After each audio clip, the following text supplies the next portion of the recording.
پھر وہاں جو حالات ہوئے وہ علیحدہ اسٹوری ہے، لیکن یہ یہاں کے بچپن سے لے کے جوانی تک، اور پھر دوستوں کے جمگٹے ہوتے تھے جوانی میں، سب لوگ ایسا کرتے ہیں، ہم بھی شغل کرتے تھے، دوست ہوتے تھے، کہیں جاتے تھے، گپ شپ لگاتے تھے دریاؤں پہ. اچھا، یہاں کے نمایاں دوست کون تھے کالج لیول تک کے جو دوست تھے؟ میرے حضروں میں بہت زیادہ دوست نہیں تھے الحمدللہ، واقعیت بہت سارے لوگوں سے سب کا احترام کرتا ہوں، سب اچھا سمجھتے ہیں، میں بھی سب کو اچھا سمجھتا ہوں، محبت بھی کرتے ہیں، لیکن جو کلوز فرینڈز ہوتے ہیں، دوست ہوتے ہیں، وہ چند ہی تھے. تو بچپن سے میرے دوست تھے. جب ہم اسکول شروع کرتے تھے تو ایک میرے دوست ہیں، بھائی ہیں، نسیم خان صاحب، وہ ماشاءاللہ اب بھی ہماری دوستی اسی طرح برقرار ہے. ایک ہمارے دوست تھے طارق میر صاحب، اللہ ان کی مغفرت فرمائے، ان کی کرم پر لاکھوں کروڑوں رحمت نازل ہوں. وہ بھی میرے بہت بچپن کے دوست تھے، اول کلاس سے لے کر آخر تک، اور ان کی 3-4 سال پہلے وفات تک ہمارے اسی طرح تعلقات تھے. ان کے علاوہ ہمارے دوست ڈاکٹر شعیب حمیدی صاحب تھے، وہ بہت مہربان تھے، سرپرست کی حیثیت سے چونکہ بڑے تھے تو وہ بہت خیال کرتے تھے. وہ بھی اللہ پاک کو پیارے ہو گئے، اللہ پاک ان کی مغفرت فرمائے. پھر ہمارے دوست امید کے ہی پروفیسر نواز صاحب تھے، جو حضرت کالج میں ایک عرصہ پرنسپل بھی رہے. وہ بھی ماضی قریب میں ہی رخصت ہو گئے، اللہ پاک ان کی مغفرت فرمائے. حضروں میں میرے دوستوں میں موجود محمد اقبال صاحب ہیں، جو افطر میں ملازم تھے، یہ بچپن کے دوست ہیں. اس کے علاوہ جاوید خان ہیں ہمارے عیدگاہ والے، وہ بھی بچپن کے دوست ہیں، وہ چھوٹے ہیں مجھ سے. اس طرح بہت سارے اور بھی دوست ہیں. شفیق ہے ابھی، اس کے ساتھ دوستی ہے جو پاکستان پلازا میں. تو الحمدللہ آپ سے تعارف ہوا تو آپ سے بھی دوستی ہوئی. جی جی. اچھا، اس زمانے میں آپ ادبی حلقوں میں جاتے رہے کالج کی سطح پہ؟ جی، کالج کی سطح پہ، اسکول کی سطح پہ شوق تھا. جیسے میں نے پہلے عرض کیا، مجھے یاد ہے کہ ہمارے ایک مرحوم دوست راشد علی زئی، ان کے والد بہت بڑے شاعر تھے، خواجہ محمد خان اسد صاحب بہت بڑے عالم بھی تھے، اسکالر تھے. تو ان کے ساتھ میری سلام دعا ہوتی تھی. وہ بزرگ تھے، ہمارے والد صاحب کے ساتھ ان کے تعلقات تھے، تو وہ بہت اچھی طرح بچوں کی طرح پیش آتے تھے. تو کبھی کبھی ان سے فرمائش کرتے تھے تو وہ اپنی زبان میں کبھی کبھی کچھ نہ کچھ بتا دیتے تھے، سنا دیتے تھے. پھر راشد علی زئی بھی مجھ سے چھوٹے ہیں، اللہ بخشے مرحوم کو، وہ بھی فوت ہو گئے. تو پھر ان کی زبان سے سنا کرتے تھے جناب ان کے والد صاحب کا کلام. وہ بھی مشاعروں میں بھی جاتے تھے، حافظ صاحب ہوتے تھے، اور لوگ کچھ شعراء بھی ہوتے تھے، باہر سے بھی آتے تھے، لیکن سننے کی حد تک. عبدالرشید شہزاد کے ساتھ بیٹھ کر وہ لکھتا تھا اور میں اس سے باتیں کیا کرتا تھا. اللہ اس کو بھی جواہر رحمت میں جگہ فرمائے. بہت پیارے پیارے لوگ ساتھ ہو. جی جی. اچھا، کوئی مشاعرہ یاد ہے اس زمانے کا جس میں کوئی؟ ایک مشاعرہ یاد ہے مجھے، ہمارے شاید اسکول کے زمانے کا، اس میں شاید میں نے بھی کچھ پڑھا تھا، مجھے وہ یاد نہیں. لیکن اس کی جو خاص بات یاد ہے وہ مجھے یہ ہے کہ وہاں خواجہ محمد خان اسد صاحب موجود تھے، اور یہ ہائی اسکول حضروں میں ہوا تھا. تو وہ موجود تھے اور وہ شاید صدر محفل بھی تھے. تو ان کی زبان میں ذرا توتلا پان تھا، آپ کو لکنت تھی. تو انہوں نے جب ان سے درخواست کی گئی کہ وہ اپنا کلام پیش کریں تو انہوں نے ایک شعر پڑھا اپنی اس لکنت والی زبان میں. تو وہ مجھے شعر بھی یاد ہے. تو وہ کہتے ہیں کہ اسد توتلی زبان والے، اسد توتلی زبان والے آ گئے جو محفل میں، بلبلیں بھول گئیں اپنی نغمہ خوانیاں. تو بلبلوں کی ساتھ انہوں نے سب شاعروں کی طرف اشارہ کیا تھا. اس کے بعد ان کا جو کلام تھا وہ راشد علی زئی مرحوم نے پڑھا تھا. تو یہ مشاعرہ مجھے یاد ہے اور اس شعر کی وجہ سے یاد ہے. زبردست. اچھا، آپ مصوری کی طرف بھی گئے ہیں، جی، تو وہ شوق کیسے پڑا؟ یہ بھی اسکول کے زمانے کا شوق تھا مجھے. کچھ یہ ایک واقعے سے تحریک ہوئی مجھے. کچھ اسکول میں معاملات ہوتے ہیں، کبھی استادوں سے طالب علموں کے اختلاف آ جاتے ہیں، کبھی طالب علموں کے استادوں سے اختلاف آ جاتے ہیں. تو میری ایک ٹیکنیکل کلاس تھی، تو وہ جو استاد محترم تھے وہ ان سے کچھ اختلاف ہو گیا. تو وہ اگر زندہ ہے تو اللہ پاک انہیں خوش رکھے، اور اگر نہیں ہے تو اللہ پاک مغفرت فرمائے. انہوں نے بجائے سے کہ وہ معاملہ طے کرتے انہوں نے مجھے کلاس سے نکل جانے کا حکم دے دیا. اچھا. آپ لوگ آپ میری کلاس میں نہیں بیٹھ سکتے. میں نکل گیا. جوانی ہوتی ہے, بندے میں ضد ہوتی ہے تھوڑی سی. تو میں ایک اور استاد صاحب کے پاس چلا گیا, وہ ڈرائنگ کے استاد تھے. یہ بھی ٹیکنیکل جاب ہی ہے, ٹیکنیکل سبجیکٹ ہے. یہ ایڈیشنل سبجیکٹ ہوتے ہیں نا, آپ کو پتہ ہے. تو میں نے ان سے درخواست کی کہ آپ مجھے اپنی کلاس میں جگہ دیں ورنہ میرا ایک مضمون کم ہو جائے گا. انہوں نے مجھ سے وجہ پوچھی تو میں نے بتایا کہ یہ وجہ ہے.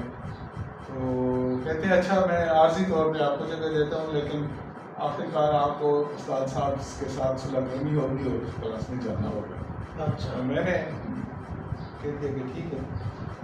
وہاں سے مجھے تحریک ہوئی. وہ بہت اچھے آرٹسٹ تھے. اچھا. کیا نام تھا ان کا؟ ان کا نام محمد طفیل تھا. وہ ہمارے علاقے کے نہیں تھے, اچھا. باہر سے اپارٹمنٹ لیا. محمد طفیل تھا, نوجوان تھے وہ بھی, اور وہ کرائے کے مکان میں ہمارے محلے میں رہتے تھے. اچھا. تو ایک دفعہ بیٹھے بیٹھے میں نے ان کو ایک تصویر اخبار میں ایک تراشا تھا, میں وہ بلیک اینڈ وائٹ ایک تصویر تھی, تو میں نے انہیں بتایا, دکھایا کہ استاد صاحب یہ میں آپ کے خیال میں پینٹ کر سکتا ہوں. تو انہوں نے کہا کیوں نہیں کر سکتے, یہ لو سامان اور ابھی سے پینٹ کرنا شروع کر. Very good. انہوں نے مجھے تحریک دی, پھر میں نے ان سے کچھ سیکھا.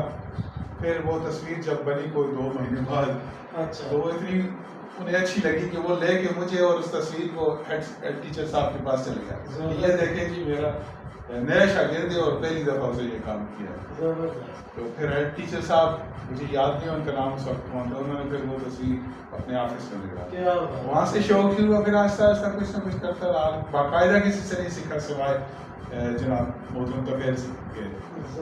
اچھا, آپ آئل پینٹ کر رہے ہیں, پینسل سے کر رہے ہیں؟ میں پینسل اسکیچ بھی کرتا ہوں, آئل بھی کرتا ہوں, ایکریلک بھی کرتا ہوں, واٹر بھی کرتا ہوں. زبردست. جی زبردست. تو کہیں ایگزیبیشن بھی کرائی آپ نے؟ آپ کو پتہ ہے میں اپنے تک محدود رکھتا ہوں یہ چیزیں. یہ میرا اپنا شوق ہے, اپنی ذات کی تسکین کے لیے دیکھتا ہوں, اچھا لگتا ہے, چلو کچھ کریٹ کیا ہے, ایک اور کریٹ کر لیتے, ایک اور کر لیتے. لیکن ایگزیبیشن سوشل میڈیا پہ تو وقتاً فوقتاً آپ دیکھ رہے ہیں. ابھی وہ چونکہ سوشل میڈیا ایک رابطے کا ذریعہ ہے دوستوں سے, تو پتہ چلتا ہے دوستوں کی مصروفیات کا, ان کو میری مصروفیات کا پتہ چل جاتا ہے. اکثر پینٹنگ میں جو بناتا ہوں تو وہ لے جاتا ہے, کوئی دوست لے جاتے ہیں, کوئی فیملی والے لے جاتے ہیں, اپنے اپنے گھروں میں لکھا لیتے ہیں. زبردست. آج کل بھی آپ نے 2-4 پینٹنگز بنائی ہیں؟ جی آج کل فارغ ٹائم ہے تو ابھی تک تو پڑھنے میں مصروف تھا. اچھا. تو کچھ کتابیں پڑھتا رہا, پھر پڑھنے سے بور ہوا تو پھر میں نے وہ پینٹنگ شروع کر دی. سامان تو میرے پاس ہوتا ہے ہمیشہ. اچھا, مطلب اپنے ساتھ ہی رکھتے ہیں؟ ہاں جی, وہ میں ساتھ رکھتا ہوں. تو تخلیقی ظاہر یہ عمل ہے, اور آپ شعر بھی کہتے ہیں اور مصوری بھی کرتے ہیں, تو یہ کیا فضا ہوتی ہے جو ایک دوسرے کو اللہ کا راستہ دکھاتی ہے؟ اصل میں آپ تو زیادہ جانتے ہیں اس بارے میں ڈاکٹر صاحب, شاعری, مصوری, یہ ساری جمالیاتی چیزیں ہیں. تو طبیعت میں جمالیات عنصر ہو تو پھر یہ ساری چیزیں اکٹھی ہو جاتی ہیں. لکھنا, پڑھنا, اور اس میں سیر بھی شامل ہے. اس میں میری سیلانی طبیعت ہے, میں ایسی جگہ مقامات پر جاتا ہوں جہاں کوئی دوسرا نہ شاید جانا چاہے, یا اس کو کوئی ضرورت نہ پیش آئے, میں بغیر ضرورت کے بھی جاتا ہوں. قدرتی مناظر اچھے لگتے ہیں, ایسی جگہیں اچھی لگتی ہیں جہاں مطلب اللہ پاک کی کو اس کی قربت محسوس ہوتی ہے بندے کو, یا اپنا اکیلے میں بھی اچھا لگتا ہے کہ کوئی بیٹھ کے اپنا بندہ کرتا ہے, موازنہ کرتا ہے, محاسبہ کرتا ہے, اپنے آپ کو دیکھتا ہے کیا کیا ہے, کتارسس کرتا ہے.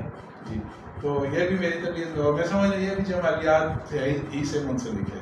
مجھے پہاڑ اچھے لگتے ہیں, دریا اچھے لگتے ہیں, حالانکہ دریاؤں سے مجھے ڈر لگتا ہے پانی سے, لیکن اچھے لگتے ہیں. میں دریاؤں کے کنارے گھنٹوں بیٹھتا ہوں, جھیلوں کے کنارے جا کے سارا دن گزار دیتا ہوں. میں پوچھنا یہ چاہ رہا تھا کہ شاعری کی تحریک کس وقت ہوتی ہے, اور مصوری کی تو آپ نے بتا دی یہ مناظر. جی جی, شاعری میں تو نہیں سمجھتا کہ میں شاعر ہوں, بس مشکل سے کوئی 2-4 لفظ, وہ بھی آپ لوگوں کو دیکھ کے شوق کو, اور آپ لوگوں کو سن کے کچھ احساس ہوا کہ شاید کو 2-4 لفظ میں بھی جوڑ لوں.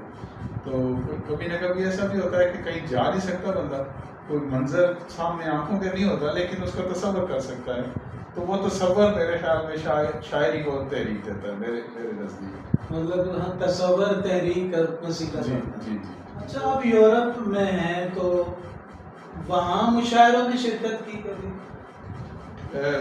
ڈاکٹر خاور صاحب میں یورپ میں جب شروع میں گیا تو ایک دو مشاعروں میں مجھے کسی دوست کے حوالے سے کسی ذریعے سے مجھے جانے کا اتفاق ہوا. وہاں بہت اچھے لوگ شاعر موجود ہیں اور ہر شہر میں موجود ہیں، اردو کے، پنجابی کے، ہندی کے، ہر زبان کے. تو مجھے یہ دیکھ کے بہت اچھا لگا کہ یہاں بھی مغرب میں رہ کے اور روزگار اور اس طرح کی چیزوں میں ملوث ہونے کے باوجود یہ لوگ اردو سے محبت کرتے ہیں اور اردو میں شاعری بھی کر رہے ہیں، اور شاعری بھی اپنی روایات کی، جبکہ اس میں یورپ کے عنصر بھی شامل ہیں کیونکہ وہ وہاں کی زندہ حقیقت میں رہ رہے ہیں. تو مجھے اچھا لگا. وہ میرے ایک دوست تھے سعودی عرب سے، وہاں شفٹ ہوئے تھے، وہ ادیب بھی تھے، جرنلسٹ بھی تھے، شاعر بھی. تو وہ مجھے ایک دفعہ لے گیا ایک مشاعرے میں، تو مجھے وہ سن کے اچھا لگا. تو انہوں نے یہ تجویز کیا کہ میں آئندہ کسی ایسی تنظیم سے منسلک ہو جاؤں. تو سب سے پہلے ہم نے خود ہی اپنی تنظیم بنا لی. اچھا.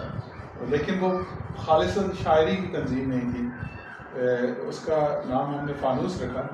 اچھا. وہ ہمارے دوست ملک عباس تھے، انہوں نے بنائی ہوئی تھی سعودی عرب میں، تو وہ ہم نے پھر برمنگھم میں بنائی، اور اس کی ملک عباس اور میں نے. تو اس میں ہم نے ادیبوں کو اور شاعروں کو، رائٹرز کو، ہسٹورینز کو انوائٹ کرنا شروع کر دیا فنکشن. اور اس کا ایک پرچہ بھی نکالا ہے پاکستان کے نام سے. اچھا. جی. تو وہ تو کچھ عرصہ ہی چل سکا کیونکہ فائنینشیل ایشوز ہوتے ہیں پرچے نکالنے کے لیے، آپ سے زیادہ کون جانتا ہے یہ بات. لیکن میرا جو شاعری کا رجحان تھا وہاں اس کو ایک زمین مل گئی، مطلب شاعری کے شوق کا، شاعری کرنے کا نہیں. تو میری ملاقات اچھے لوگوں سے ہوئی. پھر وہاں ہمارے ایک محترم دوست ہیں، اللہ پاک ان کو صحت دے، ملک فضل حسین صاحب لنگاہی، آپ نے شاید نام سنا. تو انہوں نے ایک تنظیم بنائی ہوئی ہے وہاں، اردو فورم یو کے. اچھا. یہ برمنگھم میں ہے، جبکہ اس سے پہلے بہت بڑی بڑی تنظیمیں موجود ہیں. انجمن ترقی اردو ہے، اور بھی بہت ساری تنظیمیں ہیں، اور بہت بڑے بڑے نام ہیں یورپ کے. تو برمنگھم میں یہ موجود تھی، اور یہ پورے پاکستان پورے برطانیہ کی سطح پر کام کر رہے تھے. تو پھر ایک دفعہ مجھے موقع ملا ملک صاحب سے گفتگو کرنے کا. شاعری تو نہیں ہوئی، لیکن مجھے انہوں نے، میں چونکہ کچھ لکھ سکتا تھا تھوڑا بہت آپ لوگوں سے سیکھ کے، تو یا آپ سے پہلے جو بڑے سینئرز تھے ان سے سیکھ کے. تو ایک دفعہ مجھے انہوں نے کہا کہ دیکھیں ہمارا ایک فنکشن ہے، اور یہ ہمارے ایک مرحوم دوست تھے، تو آپ کچھ لکھیں ان کی شخصیت پہ، ان کی یاد میں یہ فنکشن کر رہے ہیں. تو میں نے کہا ملک صاحب مجھے تو ان سے ملاقات کا شرف بھی نہیں ہوا، اور میں ان کی شخصیت نہیں جانتا. تو ملک صاحب نے مجھے ان کی 2 کتابیں دے دی. ان میں نثر بھی تھی، شاعری بھی تھی. کہتے ہیں یہ ہے، ان سے ملاقات کر لو، اور آپ کو میں 3 دن کا وقت دیتا ہوں. یہ تو سب سے بہترین وسیلہ تھا. ان سے ملاقات ہو جائے گی ان کتابوں سے. یہ کتابیں پڑھو اور لکھو. تو پھر ان کتابوں کو پڑھ کے جو کچھ میں سمجھ سکتا تھا ان کی شخصیت، ان کے فن کے بارے میں، ان کے شاعری کے بارے میں، وہ پھر میں نے لکھ کے پیش کیا. تو ملک صاحب اور باقی لوگوں کو بھی اچھا لگا شاید. اچھا. اس تقریب میں اسلم کمال صاحب بھی تھے؟ اسلم کمال صاحب وہاں مہمان خصوصی تھے. اچھا. اسلم کمال صاحب کو لاہور سے مدعو کیا گیا تھا، اور انہوں نے، چونکہ یہ بہت مشہور معروف آرٹسٹ ہیں، تو اس فیملی نے ان کو، وہ کیا کہتے ہیں، ان کو کہا تھا کہ آپ ان کے فلاں فلاں شعر پہ مصوری کریں. اچھا. انہوں نے تقریباً 15 یا 20 ایسے فن پارے کریٹ کیے مصوری کے، جو ان کے شعر کی تشریح کر رہے تھے. تو وہ وہاں یہ لے کے گیا، ڈسپلے کی گیا.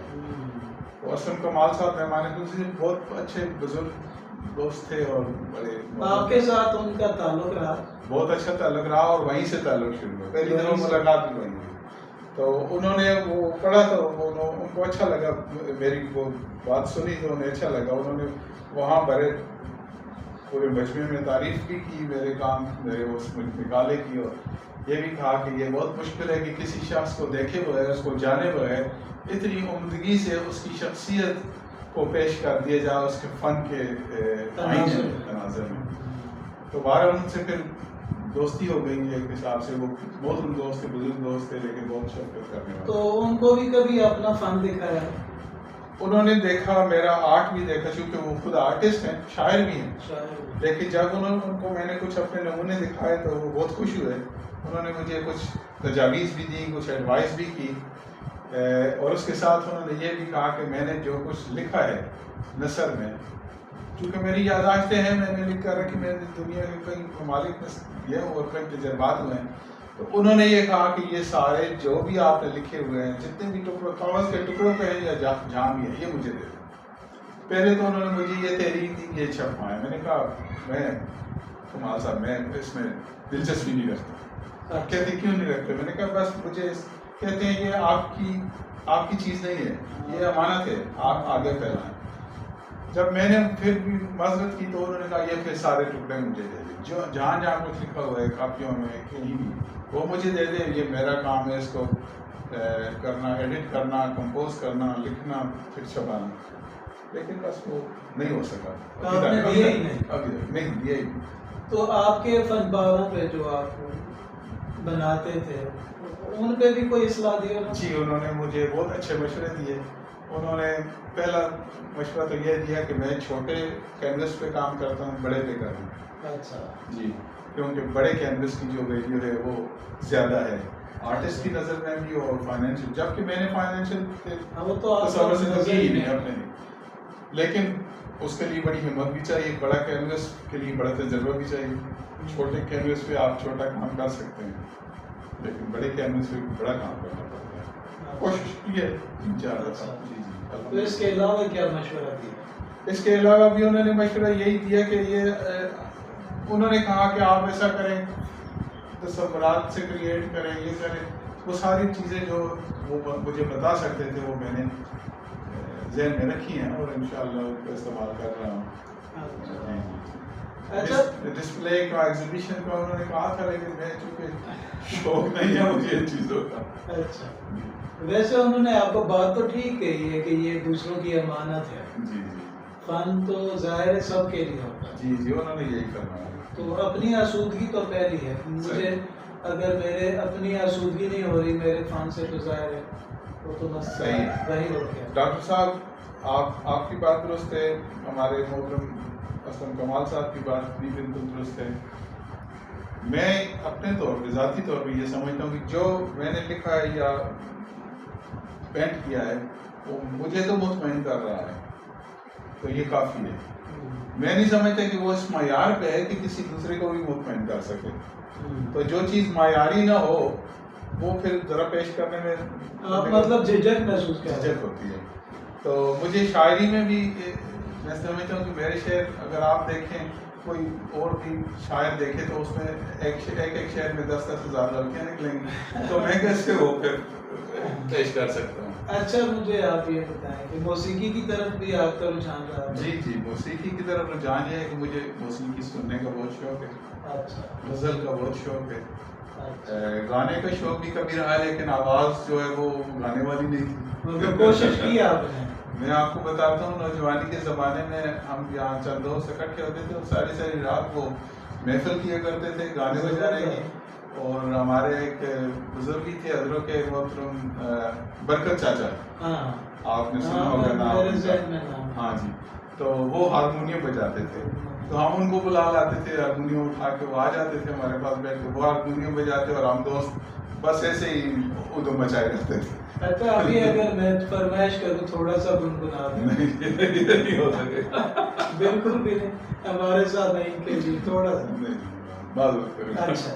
اچھا، آپ وہاں یورپ میں رہے تو وہاں ایک تو آپ نے ایجوکیشن اپنی مکمل، جی، پھر آپ نے کیسے وہاں سفر آغاز کیا؟ نئی دنیا ہے، نیا ماحول ہے، موسم الگ ہیں، لوگ الگ ہیں، زبان الگ ہے، آپ بالکل نوجوانی میں 22 سال میں آ جائیں، تو پورا آپ ذرا اپنا سفر سنائیں۔ اور صاحب آپ نے وہ سارے پہلو جو ہے وہ مصرے میں پرو دیے ہیں. کلچر الگ ہے, زبان الگ ہے, موسم الگ ہے, لوگ الگ ہے, ملنے جلنے کا انداز, تہذیب الگ. تو پہلی دفعہ جا کے تو بندہ جس بھی ماحول سے جا وہ کنفیوز ہو جاتا ہے, چاہے وہ دیہاتی ماحول سے ہو میری طرح, کسی بڑے شہر سے ہو, بہت ایجوکیٹڈ ہو, کم ایجوکیٹڈ ہو, لیکن اس کے لیے وہ اجنبی ہے, سب کچھ اجنبی ہے. اور سب سے بڑی خوش قسمتی ہم لوگوں کی یہ ہوتی ہے کہ ہم وہاں جاتے ہیں تو ہمیں اپنی کمیونٹی مل جاتی ہے, تو بالکل آئسولیٹ نہیں ہوتا بندہ. تو میں بھی ظاہر جب وہاں گیا تو اپنی خاندان میں اپنی کمیونٹی میرے آس پاس موجود تھی, تو جو کنفیوژن ہونا چاہیے تھی اس میں تھوڑی کمی ہوئی کہ لوگ تھے گائیڈ کرنے والے جو فیملی میں بھی تھے, ارد گرد بھی تھے, کمیونٹی میں بھی تھے. کچھ لوگ مجھے پہلے سے جانتے تھے, کچھ لوگوں کے ساتھ وہاں جا کے تعارف ہو گیا, اچھے لوگوں کے ساتھ. میرے بہت اچھے 3-4-5 دوست وہاں جو اس وقت سے دوست بنے ہوئے, سن 1980 سے 81 میں وہاں گیا تھا, تو 81 سے دوست ہیں, اور اب بھی اچھے دوست ہیں وہاں کے میں. تو ان لوگوں نے بھی گائیڈ کیا. پھر کچھ اپنا رجحان بھی تھا سیکھنے کا, ہر نئی چیز سیکھ لو, اس سے بجائے بھاگنے کے, کترانے کے, اس کا فیس کرنا ہے. تو میں آپ کو ایک مثال دیتا ہوں, زبان کا جو مسئلہ ہوتا ہے. ہم چاہے یہاں جتنی بھی انگریزی پڑھ لیں, سیکھ لیں, یہاں سے میں گریجویٹ ہو گیا تھا, لیکن وہاں جا کے پتہ چلا کہ میں تو کوئی اور زبان سے سیکھتا رہا ہوں, انگریزی تو نہیں ہے, یہ تو کوئی اور چیز بول رہے ہیں. لہجہ ہے, پروننسیشن علیحدہ ہے, جو روزمرہ کی گفتگو ہے اس میں وہ انگریزی تو نہیں ہوتی جو کتابوں میں لکھی ہوتی. تو میں نے ایک دفتر جانا تھا ضروری کسی کام سے اپنے اسٹے کے سلسلے میں. تو میرے بزرگ جو تھے انہوں نے ایک دوست, ایک لڑکے کو جو وہاں پڑوس میں رہتا تھا ہمارے علاقے, اسے کہا کہ آپ وہ میرے ساتھ چلا جائے تو مجھے آسانی ہوگی وہاں دفتر میں. تو وہ مجھے لے گیا. تو وہاں کافی رش تھا, تو ہمیں جو نمبر ملا وہ کافی دیر بعد آنا تھا. تو تھوڑی دیر تو وہ بیٹھے رہے, لیکن کچھ دیر بعد وہ بے چین ہوا, وہ ساتھی جو میرے ساتھ گیا تھا. تو مجھے اندازہ ہوا کہ شاید انہوں نے کہیں جانا ہے. تو میں نے ان سے پوچھا, تو کہتے ہیں میرا ایک ضروری کام تھا لیکن اب تو یہ بہت دیر ہو جائے گی. تو میں نے انہیں کہا آپ جاؤ. کہتے ہیں پھر آپ, میں نے کہا آپ فکر نہ کر, میں کچھ سمجھ تو کر ہی لوں گا نا, زبان تو منہ میں ہے نا, تو کچھ سمجھا لوں گا. چونکہ وہ دفتر میں سارے انگریز ہوتے ہیں. تو خیر وہ چلے گئے, مطلب ہچکچاہٹ کے ساتھ جائے, لیکن میں نے انہیں کہا کہ آپ جائیں, فکر نہ کریں, میں کچھ کر لوں گا. تو وہ چلے گئے. پھر میں نے اپنے آپ سے تہیہ کیا کہ آج کے بعد مجھے کسی انٹرپریٹر کی ضرورت نہیں ہونی چاہیے, میں خود ہی کروں, ہونی نہیں چاہیے, جو بھی ہوگا میں خود کروں گا. یہ مجھے اندازہ ہوا کہ وہ لوگ اگر وہ سمجھتے ہیں کہ آپ کو انگریزی اچھی طرح سمجھ نہیں آ رہی, تو پھر ان کا انداز ہی بدل جاتا ہے آپ کے ساتھ گفتگو کا, اور پھر وہ ایسے گفتگو کرتے ہیں کہ آپ کو اچھی طرح سمجھ آ جاتی ہے. یہ خوبی ہے, مطلب آفیشیل لوگوں کی بھی اور عام لوگوں کی بھی. تو جب انہوں نے, وہ خاتون تھی جو جن کے ساتھ میرا اپائنٹمنٹ تھا, انہوں نے دفتر میں مجھے اس سے گفتگو شروع کی, تو تھوڑا سا اندازہ ہوا, تو انہوں نے ذرا آسانی پیدا کر دی ویسے. پھر میں نے آسانی ہو گئی, جھجک بھی ختم ہو گئی. پھر میرا 1.5 گھنٹے کا وہاں وہ کے ساتھ انٹرویو تھا, اور جو سارا کام تھا وہ کیا انہوں نے بغیر کسی تکلیف کے. تو مجھے اس دن سے کانفیڈینس ہو گیا کہ مجھے کسی کی ضرورت نہیں ہے, کیونکہ میرا بیسک ایجوکیشن تو تھی, نالج تو تھا. پھر آہستہ آہستہ آہستہ آہستہ وہ زبان بندہ سیکھ لیتا ہے. پھر میں نے انگریزوں کو انگریزی پڑھائی. تو آپ بائی پروفیشن کیا معذرت جی بائی پروفیشن آپ, میں آپ سے گزارش کروں کہ مجھے جب میں وہاں, چونکہ میں یہاں میڈیکل پروفیشن سے وابستہ تھا, کسی نہ کسی صورت میں ڈسٹرکٹ ہیڈ کوارٹر میں نے کام کیا, تو میری خواہش تھی کہ میں اسی لائن کو پرسو کروں آگے, تاکہ مجھے اس میں کچھ, میری یہاں سے تو خواہش تھی جو سب نوجوانوں کی اس وقت ہوتی تھی, اور اب بھی شاید ہے کہ ڈاکٹر بنوں. حالانکہ بعد میں اندازہ ہو کہ ڈاکٹر ہی کیوں بنوں, لیکن اس وقت ایسا رجحان تھا. تو اب تو میرے خیال میں ڈاکٹر بننے سے توبہ کرنی چاہیے حالات جو ہیں جیسے اس وقت تو لوگ مطلب ایک قابل قدر پیشہ تھا، قابل احترام پیشہ تھا، اور اس میں وہ خدمت خلق والا جذبہ بھرا ہوا تھا اس زمانے میں۔ آج کل تو یہ کمرشلائز ہو گیا ٹوٹل۔ تو خیر وہ جب وہاں معلومات کی تو وہ بہت لمبا پروگرام لگا مجھے کہ اس کے لیے تو 6-7 سال چاہیے وہاں پہ، تو 6-7 سال میرے لیے بڑا لمبا تجربہ تھا۔ اگر یہاں میں اپنے والدین کے ساتھ ہوتا تو 6-7 سال لگا، کوئی مسئلہ نہیں، لیکن پھر وہاں جا کے پھر میں انڈیپینڈنٹ ہو گیا تو پھر میرے لیے 6-7 سال کا مسئلہ جو ہے وہ عرصہ بہت لمبا۔ پھر میں نے کوشش کی یا سوچا کہ فارمیسی کی طرف، فارماسسٹ کی طرف، کیونکہ میں نے یہاں کچھ کیا ہوا تھا فارمیسی کا، تو میرے پاس لائسنس بھی تھا فارمیسی کا یہاں، میں نے سوچا کہ اس کو پرسو کروں، اس کی بھی کوشش کی لیکن وہ بھی تجربہ ناکام ہوا۔ تو پھر میں نے اپنے آپ کو حالات پہ چھوڑا تھوڑا۔ اچھا، تو حالات پہ چھوڑنے کا مطلب جو کچھ آپ کے سامنے آئے کریں، جو ہو گیا، کیونکہ کچھ نہ کچھ تو کرنا ہوتا ہے۔ تو پھر میں نے مطلب ایک فیکٹری سے کام شروع کیا، ایک ذبح خانے سے کام شروع کیا، حلال ذبح خانے سے، پھر ایک فیکٹری، پہلے ایک فیکٹری سے کام شروع کیا، پھر ایک ذبح خانے سے کام شروع کیا، پھر ٹیکسی بھی چلائی۔ تو ایک حادثاتی طور پہ میرے ذہن میں یہ تو تھا، چونکہ میں یہاں بھی سوشل تھا، اپنے دوستوں میں مقبول تھا، خاندان میں بھی، تو یہ ایک کیڑا تو تھا سوشل ورک کا ذہن میں شروع سے، بچپن سے۔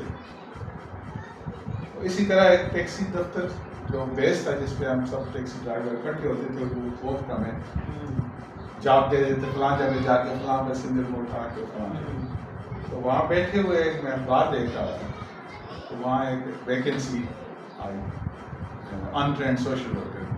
اچھا جی، تو مجھے وہ دلچسپ معلوم ہوئی، میں نے اخبار میں دیکھا تو وہ انگریز تھا ہمارا آپریٹر، تو اس کو میں نے کہا کہ یہ میں اسٹیو نام، تو میں یہ اخبار لے جاتا ہوں شام کو نا، تو کہتا یہ اخبار مجھے چاہیے، میری بیوی پڑھتی ہے گھر میں شام کو، تو میں آپ کو دوسری لا دوں گا یا جیسے جاتے ہوئے لے لیں۔ میں نے کہا چلو رہنے دو یار، ایسے ہی بات آ گئی تھی، ذہن سے نکل گئی، تو چلا گیا۔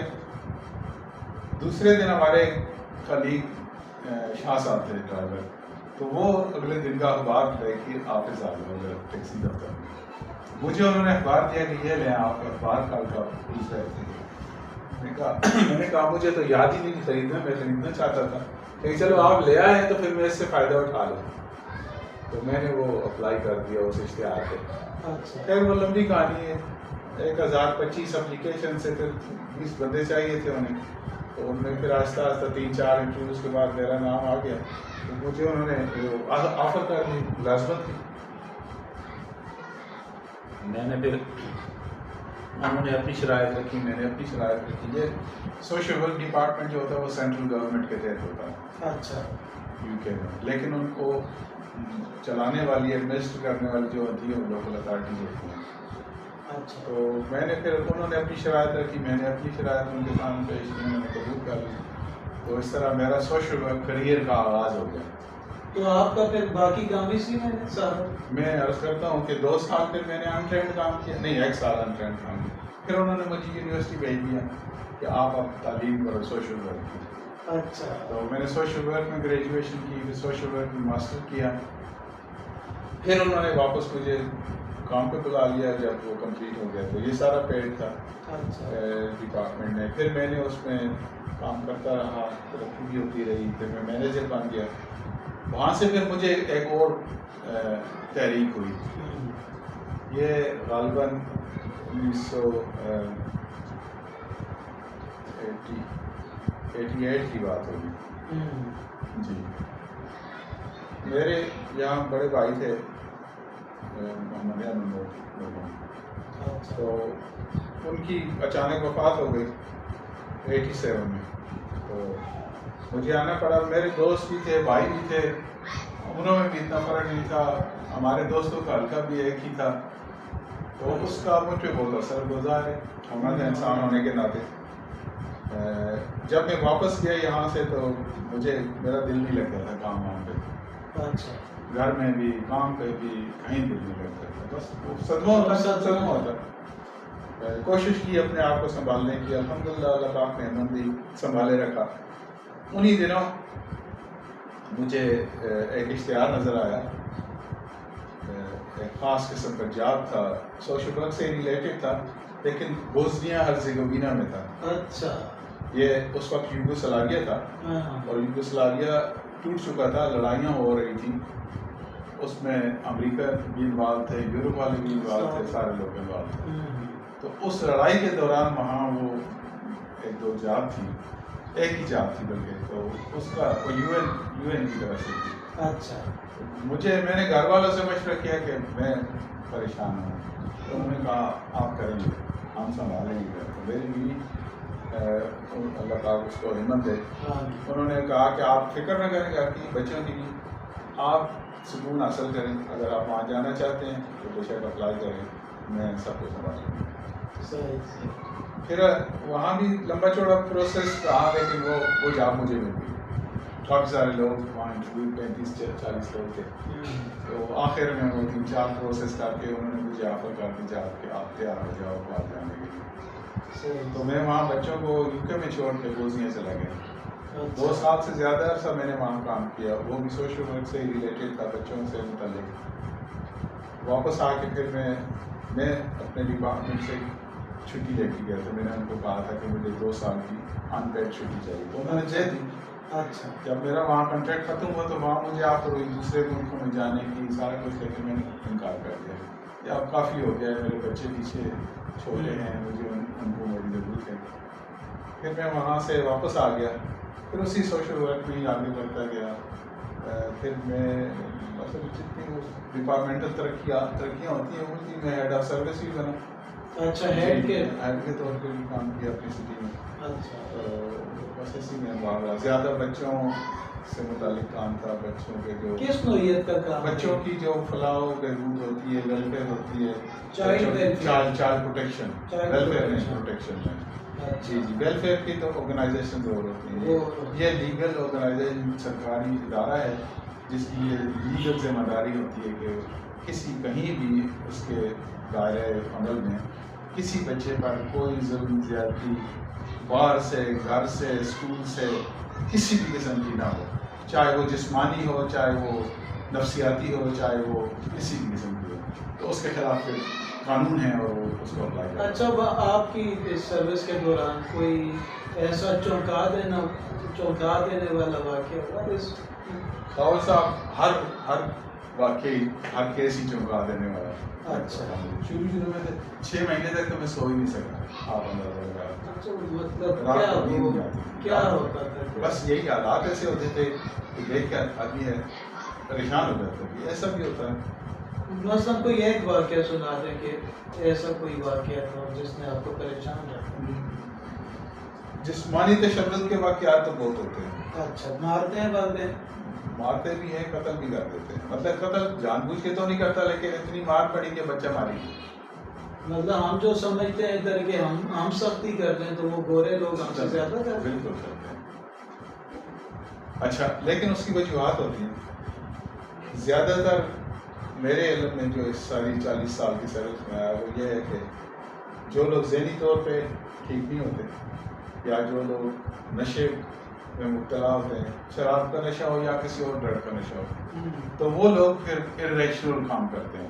ارریشنل سے مراد جو معمول سے ہٹ کے ہوتے ہیں, غیر فطری, تو اس سے پھر یہ سارے مسائل پیدا ہوتے ہیں. پھر میاں بیوی میں جھگڑے ہوتے ہیں, پھر بچوں پہ غصہ نکلتا ہے, پھر بچوں کی چھوٹی چھوٹی حرکتیں بھی ان لوگوں کو بری لگتی ہیں, اس پہ غصے میں بے قابو ہو جاتے ہیں. ایسے کئی واقعات ہیں جو بچے قتل ہو گئے, مارے گئے. ان پہ پھر کیا سزائیں ہوتی ہیں؟ قانون کے مطابق سزا ہوتی ہے. جی وہاں تو یہ بھی اس بات کی بھی سزا ہے کہ اگر بچہ اسکول نہیں جاتا اور اس کی رپورٹ ہو جاتی ہے تو والدین کو جرمانہ بھی عدالت میں ہو سکتا ہے اور جیل بھی ہو سکتی ہے. کہ آپ بچے کو اسکول کیوں نہیں بھیج رہے؟ یہاں کون پوچھتا ہے؟ لیکن یہ ہمارا معاشرے سے سدھارنا بھی ہمارا ہی کام ہے. اچھا, ویسے ایک مجھے ابھی خیال آیا کہ ہم چرچ والے بہت کمپوزڈ لائف گزارتے ہیں, یا کہہ لیں کہ پابند لائف گزارتے ہیں. تو ہماری خواتین اب بھی ماشاءاللہ پردہ کرتی ہیں. جی جی. تو یورپ میں تو جب آپ گئے آزادی تھی اس وقت بھی، اب بھی آزادی ہے، تو نوجوانی میں تو آپ کو بہکنے کے امکانات تھے. اصل میں آزادی اور پردہ یہ مختلف، میرے خیال میں مختلف چیزیں ہیں. بہکنے کے امکانات تو کسی عمر میں بھی بندے کے ہو سکتے ہیں، انسان ہے. اور خاص طور پہ یورپ میں جیسا آپ نے ذکر کروایا، کیونکہ ایک تو ہوتا ہے پردہ جو ہمارے یہاں پردہ ہوتا ہے، ایک پردہ اس سے آگے ہے جو ہمارے نزدیک پردہ نہیں، کمپلیٹلی بے پردگی ہے. ہاں جی. تو یورپ میں تو وہ ماحول بھی ملتا ہے، تو اپنے آپ کو پھر بچانا پڑتا ہے، اپنے آپ کو یاد رکھنا پڑتا ہے کہ میں کون ہوں اور کون کون سی پابندیاں ہیں، اخلاقی لحاظ سے بھی، مذہبی لحاظ سے بھی، فیملی بیک گراؤنڈ کے لحاظ سے بھی. تو ایسی چیزوں سے پھر بچنا بھی مشکل. نہیں تو سنہری بال متاثر نہیں کرتے؟ سنہری بال تو ہر کسی کو اچھے لگتے ہیں. کبھی ایسا ہوا کہ شفیق قاسم صاحب کے دل کو یوں جھٹکے بٹکے لگے؟ اصل میں ہوا یہ ہے کہ مجھے خوش قسمتی سے میں نے وہاں تعلیم میں بھی مجھے اچھے لوگ مل گئے، انگریز بھی اور اپنے لوگ بھی. میرے انگریز کلیگس بھی تھے، اسٹوڈنٹ فیلوز بھی تھے، عورتیں بھی تھیں، مرد بھی تھے، ہم سب لوگ اکٹھے کام کرتے تھے. پروفیشن میں تو میرے زیادہ اس ڈپارٹمنٹ میں عورتیں ہی کام کرتی ہیں اور زیادہ انگریز ہی ہوتی ہیں. اور میں کسی بھی صورت میں پہلے مطلب جونیئر ورکر کے لحاظ سے، پھر سینئر ورکر کے، پھر مینیجرس کے، پھر ہیڈ آف سروس کے، پھر ریویونگ آفیسر کے طور پہ ان سارے لوگوں سے دن پہ دن سارا دن رابطہ رہتا تھا. الحمدللہ پروفیشنل لائف کچھ اور تھوڑی سی ہوتی ہے، اس میں جو بھی پروفیشنل لوگ ہوتے ہیں ان کا ایک کنڈکٹ ہوتا ہے، کوڈ آف کنڈکٹ ہوتا ہے، کوڈ آف کنڈکٹ ہوتا ہے. اور وہ میرے خیال میں اتنا لوز نہیں جتنا ہم یہ سمجھتے ہیں یہاں بیٹھ کے کہ وہاں پتہ نہیں کیا ہو جاتا ہے. ایسا بھی نہیں، ایسا کچھ بھی نہیں. اگر آپ اپنے آپ کو محفوظ رکھنا چاہیں تو دنیا کی وہاں کوئی ایسی طاقت نہیں جو آپ کو کھینچ کے لے جائے. اگر آپ نہ محفوظ رکھنا چاہیں تو یہاں بھی ہزاروں مواقع موجود ہیں، آپ روز پڑھتے ہیں یہاں. تو کبھی ایسا ہوا کہ گھر میں جھگڑا پڑ گیا ہو کہ نہیں بھائی تم تو لڑکیوں کے ساتھ کام کرتے ہو؟ میری بیوی ماشاء اللہ انہیں سمجھ تھی اس بات کی کہ میرا کام زیادہ عورتوں کے ساتھ ہے. میری کالیگ جو ہوتے ہیں، پھر میرے کلائنٹس بھی اکثر عورتیں ہوتی تھیں، مطلب خاندانوں میں عورتیں بھی ہوتی ہیں. جی. تو اکثر ایسا بھی ہوتا تھا میرے کالیگس مجھ سے کوئی مشورہ کرنے کے لیے، کچھ جونیئر کالیگس ہیں عورتیں ہیں ہمارے، میرے گھر بھی آ جاتے تھے. اچھا. اور ہم دونوں میاں بیوی ان کی خدمت خاطر کرتے تھے. ایسا نہیں تھا کہ یہ عورت ہے اور یہ کیوں ہے، یہ انگریز ہے. مطلب وہاں کی جو فضا ہے وہ بندے کو ڈھال لیتی ہے، مطلب آپ اپنے آپ کو ایڈجسٹ کرنا پڑتا ہے نا. ایڈجسٹ کر اب وہیں پروفیشن سے ہی کچھ خواتین سے میری اتنی اچھے تعلقات ہو گئے، ہمارے فیملی تعلقات بن گئے. ہم اب بھی ان کے گھروں میں جاتے ہیں، وہ بھی ہمارے گھروں میں آتے ہیں. اب بھی.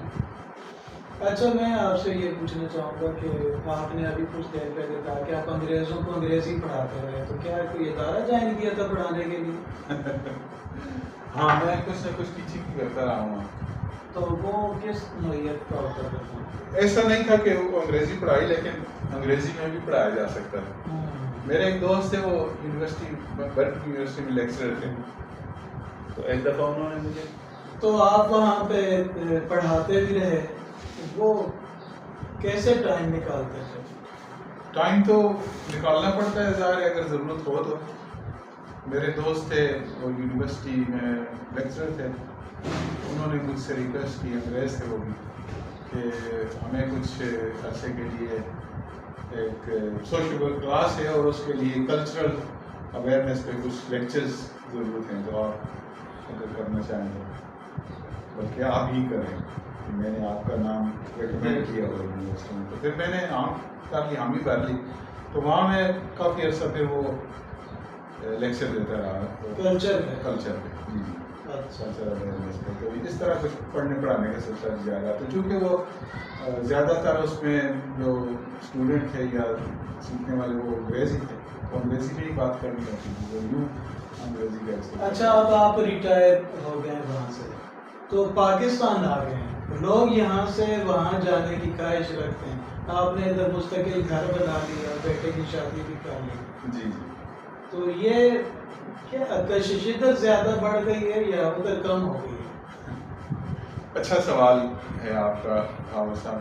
کشش ادھر بھی زیادہ نہیں ہوئی اور ادھر بھی کم نہیں ہوئی. اچھا. یہ بیلنس تو برابر موجود ہے کیونکہ وہاں بھی میرے بچے ہیں, فیملی ہے. میرے 3 بچے وہاں ہیں, ایک بیٹا یہاں ہے, اور زیادہ گرینڈ چلڈرن ادھر ہی ہیں, جو پوتیاں اور پوتے نواسے وہ سارے ادھر ہیں. تو کشش تو ادھر زیادہ ہے اس لحاظ سے, فیملی کے لحاظ سے. لیکن چونکہ ایک بندے کی اپنی نفسیات کی بھی ہوتی ہے, ضرورت ہوتی ہے, اندرونی کیفیت ہوتی ہے.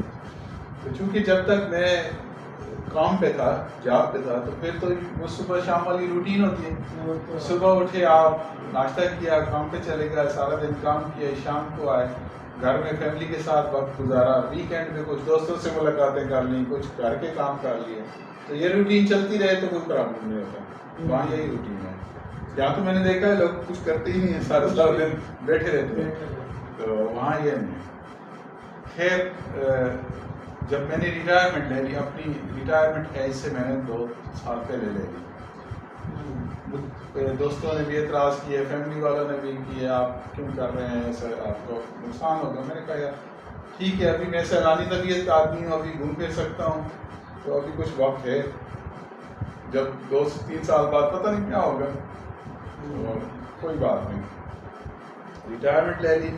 یہاں میرے دوست ہیں بچپن کے, جیسا پہلے ذکر کیا ہے, وہ دوستی آج سے 50-55 سال سے بنپ رہی, اور ہر دن پہلے سے بہتر ہو رہی, بڑھ رہی ہے, محبت بڑھ رہی ہے. ابھی بھی ایک دوستی کا فون تھا, تو وہ بھی ان کے ساتھ بھی بہت ٹائم ڈسکنیکٹ رہا ہے. بندہ ڈسکنیکٹ تو نہیں رہے, لیکن ایک دوسرے سے دور رہے, فاصلہ رہا. تو پھر میں نے یہ بھی سوچا کہ پھر کچھ عرصہ تو میں وہاں رہا ریٹائرمنٹ کے بعد, کچھ مہینے, لیکن میں پھر تنگ ہو گیا, بور ہو گیا. اچھا. دوست میرے جو تھے وہ سارے اپنے اپنے کاموں والے تھے, ان میں سے کوئی بھی ریٹائرمنٹ لے نہیں چکا تھا اور لینا بھی نہیں چاہتا تھا شاید, بہت لمبے عرصے تھے. میرے بچے جو ہے وہ خود اپنے اپنے کاموں پہ. میرے جو گرینڈ چلڈرن ہیں, مطلب پوتیاں, نواسیاں, نواسے, یہ سارے لوگ اسکولوں میں ہوتے تھے سارا دن.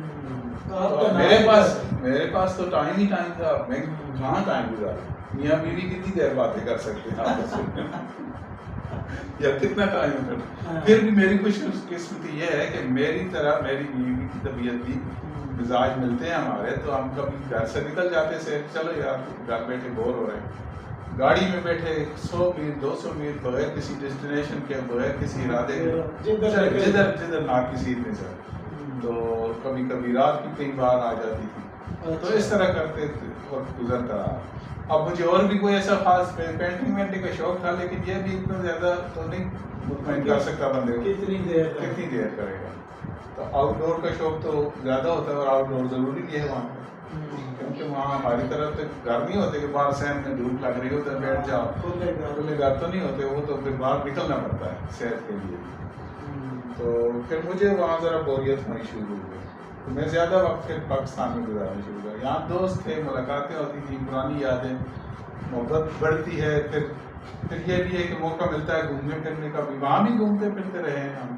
UK کا کوئی ایسی جگہ نہیں ہے جو میں نے نہیں دیکھی, کیونکہ میں پیدا ہونے والے پچھلے 3 نسلوں سے پیدا ہونے والے لوگوں میں شاید نہ دیکھی ہوں جیسے میں نے دیکھی ہیں. یہاں بھی اب یہی شغل ہے. پاکستان میں کہاں کہاں کی سیاحت کی آپ نے؟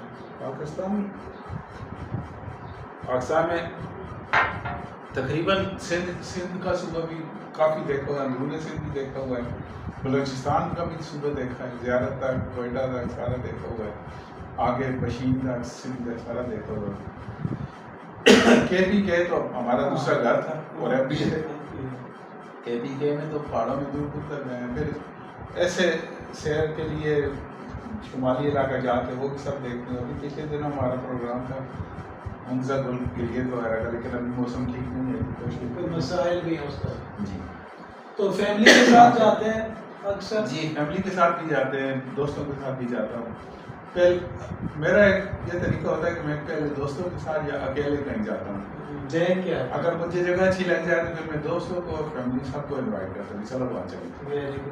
پہلے دوستوں کو لے جاتا ہوں یا فیملی کو لے جاتا ہوں, پھر دوسرے گروپ کو لے جاتا ہوں. بچوں کو بھی شوق ہے؟ بچے میرے مجھ سے زیادہ سیلانی ہیں, مجھ سے زیادہ سیلانی ہیں. ابھی پچھلے دنوں دونوں بیٹوں سے رابطہ ہوا تو دونوں گھر میں نہیں تھے. کوئی کہیں گیا ہوا تھا ہالیڈیز کے لیے, کوئی دوسرا بچوں کو لے کے کسی دوسرے جگہ گیا ہوا تھا. اچھا میں ایک سوال ذرا ٹیکنیکل کرتا ہوں کہ ہمارے یہاں اکثر نوجوان لڑکے اور لڑکیاں یورپ یا امریکہ یا ہانگ کانگ جانے کی تمنا میں ہوتے ہیں, تو جاتے بھی ہیں لوگ فیملی میں شادی کر کے, سب سے آسان یہی ہے کہ شادی کر کے چلے جاتے ہیں. تو کوئی اور بھی اب تو تعلیم کے لیے بھی جا رہے ہیں لوگ, اس طرح بھی جا کے ایڈجسٹ ہو. تو آپ کیا مشورہ دیتے ہیں یہاں کے نوجوانوں کو؟ خواجہ صاحب آپ نے بہت سینسٹیو سوال کر دیا, اور مجھے اب اپنا سر جو ہے نا وہ کلاڑی کے نیچے رکھنا پڑے گا. اس کی وجہ یہ ہے کہ میں جو بات کہوں گا وہ اپنے تجربے سے کہوں گا, اپنے مشاہدے سے کہوں گا. جس بندے نے وہ تجربہ یا مشاہدہ نہیں کیا ہوا وہ میری بات پتہ نہیں اس پہ کتنا اثر کرے گی. اس سے اختلاف کرے گا, اس کو سچ سمجھے گا نہیں سمجھے گا. آج کل یورپ کے حالات بلکہ ساری دنیا کے حالات آپ لوگوں کے سامنے معاشی طور پر پاکستان کی معیشت تو ڈاؤن اتنی ہے کہ اسی لیے ہر بندہ پاکستان سے, اور یہ بدقسمتی ہے ہمارے ملک کی بھی اور ہماری جنریشن کی بھی, ینگ جنریشن کی بھی, کہ ان کو اپنے ملک میں وہ وسائل مہیا نہیں ہیں, وہ بہترین مواقع مہیا نہیں ہیں کہ وہ اپنے اس کا اظہار کر سکیں, محنت کر سکیں, اپنی صلاحیتوں کا فائدہ اٹھا سکیں. تو وہ باہر جانا چاہتے ہیں. آپ نے یہاں دیکھا ہے ایم فل کیے ہوئے لوگ, پی ایچ ڈی کیے ہوئے لوگ پریشان, اتنی اچھی مطلب تعلیمی قابلیت اور ذہنی قابلیت والے لوگ یہاں چھوڑ چھاڑ کے وہاں معمولی سی نوکری کر رہے ہیں. تو دل بھی دکھتا ہے. یورپ میں بھی حالات اچھے نہیں ہیں, مہنگائی جو ہے وہ ہر جگہ موجود ہے, انسٹیبلٹی, معاشی انسٹیبلٹی جو ہے وہ یورپ میں موجود ہے. میں آپ کو اگر یہ کہوں کہ پورے یورپ میں بلکہ پورے ویسٹ میں جسے ملک کہتے ہیں سب سے زیادہ قرض دار ملک برطانیہ ہے, تو آپ یقین نہیں کریں گے. جیسے ہم سب سے زیادہ قرض دار, یورپی یونین سے الگ ہو گئے, سب سے زیادہ قرض دار ملک ہے. اور خاص طور پہ یو کے میں جو انڈسٹری ہوتی تھی, مطلب کاروں کی انڈسٹری تھی, ٹیکسٹائل کی انڈسٹری تھی, انہی انڈسٹریوں کے بل پہ انہوں نے ترقی بھی کی. اسٹیل کی انڈسٹری تھی, یہ مشہور تھی, اور بھی بے شمار, وہ سب ختم ہو گئے, وہ سب بیچ دی ہوئی. کوئی انڈیا والوں نے لے لی ہیں, کوئی چائنا والوں نے خرید لی ہیں, کوئی اور لے گیا. تو وہاں اب انڈسٹری ختم ہو گئی. Textile industry zero. چلانے کا کوئی بھی, جو لوگ چلا رہے ہیں وہ اپنی ٹرم پہ چلاتے ہیں. اچھا ٹھیک ہے. میں آپ کو ایک مثال دیتا ہوں. برمنگھم میں کاروں کا ایک کارخانہ تھا, اس میں تقریباً 3,500 یا 4,000 لوگ کام کرتے تھے. اتنا بڑا پورا ایک گاؤں تھا. وہ چائنا والوں نے پہلے خریدی, انہوں نے کچھ عرصہ سال 1.5 سال وہاں چلائی.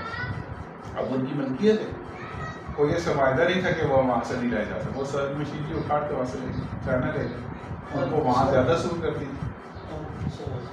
اچھا معاف کرنا, وہاں لے گئے تو وہ 3,500-4 ہزار لوگ بے روزگار.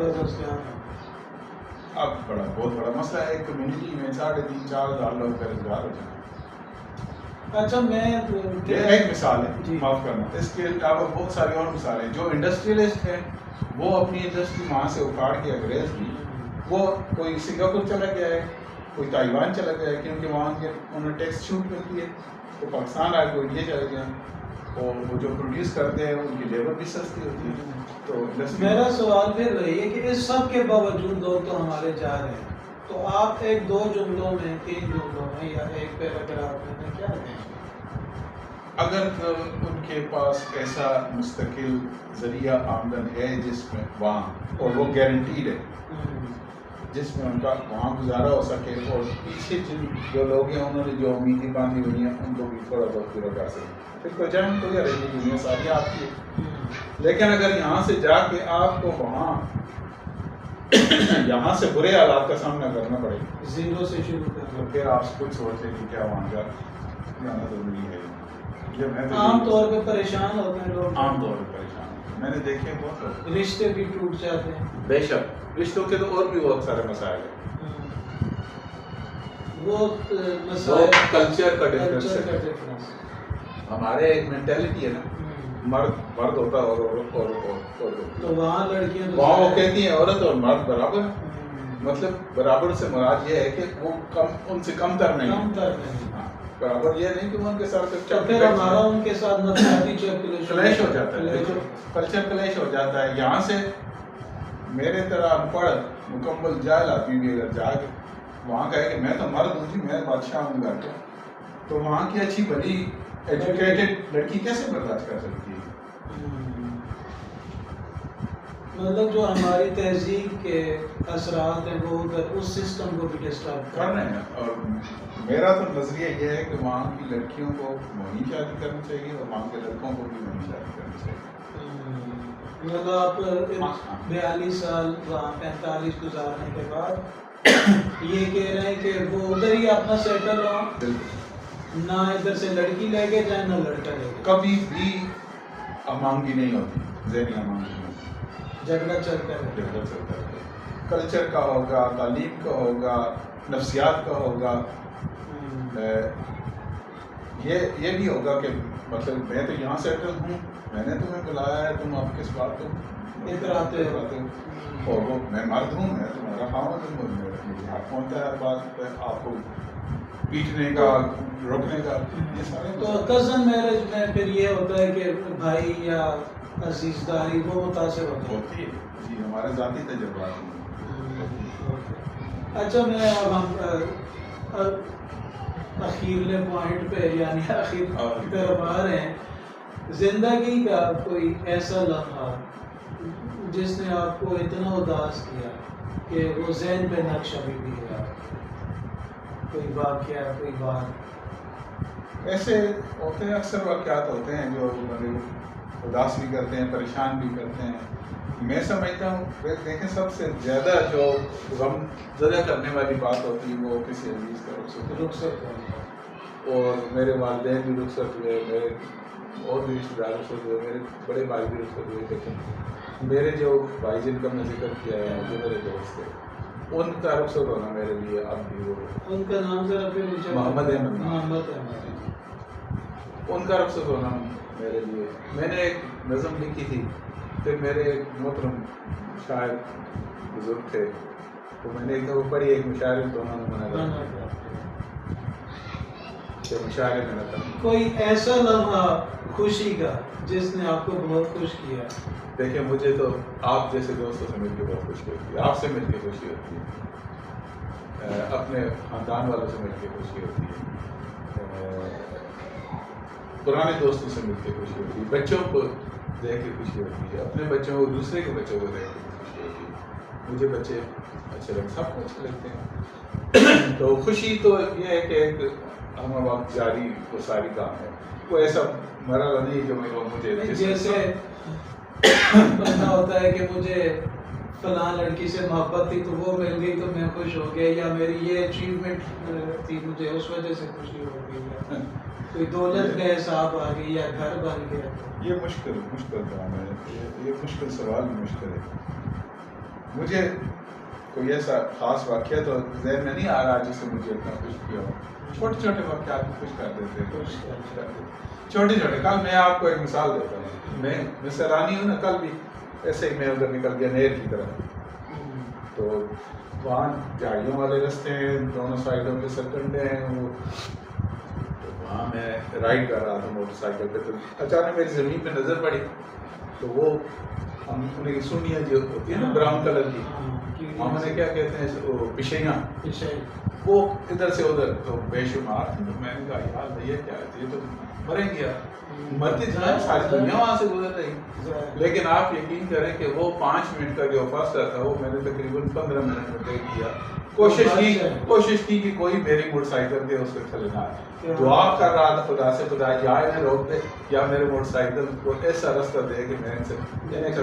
تو مجھے خوشی ہوئی کہ میں نے کوشش, مجھے یقین ہے کہ کچھ نہ کچھ ضرور بنی ہوئی. یہ ایسی بات, بس اتنی سی بات سے بھی مجھے.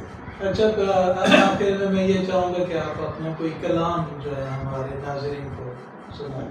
کلام تو میرا ایسا خاص نہیں ہوتا, میں نے پہلے بھی عرض کیا ہے, یہ ایسا ہی کیا تو بندی ہوتی ہے، کلام تو آپ اور آپ جیسے دوسرے احباب جو ہیں وہ لکھتے ہیں. جی عنایت کی. میں ایک نظم پیش کروں گا، جی پرانی ہے نہیں تو نہیں ہے. جی جی اور اس کا عنوان ہے آرزو. آرزو. تھوڑا وہ رومانٹک جی اسٹائل ہے. بہت اچھی ہاں بات. جی. تو عرض یہ ہے کہ چاند کے پاس جو ایک تارا صدا ہوتا ہے، چاند کے پاس جو ایک تارا صدا ہوتا ہے، میں یوں ہی عمر تیرے ساتھ گزاروں اپنی. تیری سلجھی ہوئی زلفوں کے حسین سائے میں ایک نئے ڈنگ سے تقدیر سنواروں اپنی. تیرے مہتاب سے چہرے کا ہر ایک لہجہ طواف میری بیداب نگاہوں کا مقدر ہو جائے.